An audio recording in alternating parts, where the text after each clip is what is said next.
நாமெல்லாம் நெனச்சிட்ருக்கோம், 90ஸ் கிட்ஸ் தான் பாவம், ரொம்ப அப்பாவிங்க. அவங்களுக்கு தான் பொழைக்க தெரியல அப்படின்லாம் சொல்லி நம்ம நெறைய பேசிட்டு இருப்போம். ஆனா உண்மையிலேயே பாவம் யார் தெரியுமா? இந்த 90ஸ் கிட்ஸ பெத்த அம்மா, அப்பா தான். உண்மையிலேயே சொல்றேன். இப்ப எங்க அம்மாவெல்லாம் எடுத்துக்கிட்டீங்க அப்படின்னா, ஒரு இடத்துக்கு போணும் அப்படின்னா, இப்ப நம்ம டூர் போணும்னா, நம்ம அப்பா கிட்ட கேட்டா போதும். அப்பா பர்மிஷன் குடுத்தா, அம்மா எதுவும் சொல்ல மாட்டாங்க. கிளம்பி போயிடுவோம். ஆனா, அம்மாக்கள் வந்து இப்ப டூர் போணும் அப்படின்னா, அவங்க பெத்த பிள்ளைங்க எல்லார்கிட்டயும் பர்மிஷன் வாங்கணும்.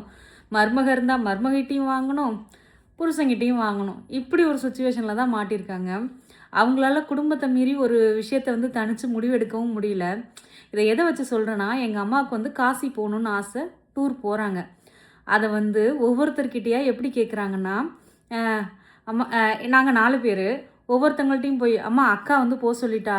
காசிக்கு போயிட்டு வர சொல்லிட்டா. நான் போயிட்டு வரேன்ம்மா." என்ட்ட பார்த்தா என்ட்ட கேட்டுருக்கவே மாட்டாங்க. என்கிட்ட எல்லார்கிட்டயும் கேட்டுட்டு என்கிட்ட வந்து, "நான் எல்லார்கிட்டயும் சொல்லிட்டேன். நீ போயிட்டு வர சொன்னேன்னு. நான் போயிட்டு வந்துடுறேன்." அப்படின்னு சொல்லிட்டு போறாங்க. உண்மையிலே இதெல்லாம் நெனச்சு பார்த்தா சிரிக்கிறதா? இல்ல வந்து அவங்கள நெனச்சு வந்து வருத்தப்படுறதான்னு தெரியல. "அம்மா, அம்மா இதெல்லாம் நான் வந்து 12 வயசுலயே உன்னோட பொண்ணு பண்ணிட்டம்மா. நீ இப்ப தான் இதெல்லாம் பண்ற." அப்படிங்கிற மாரி தான் இருக்கு.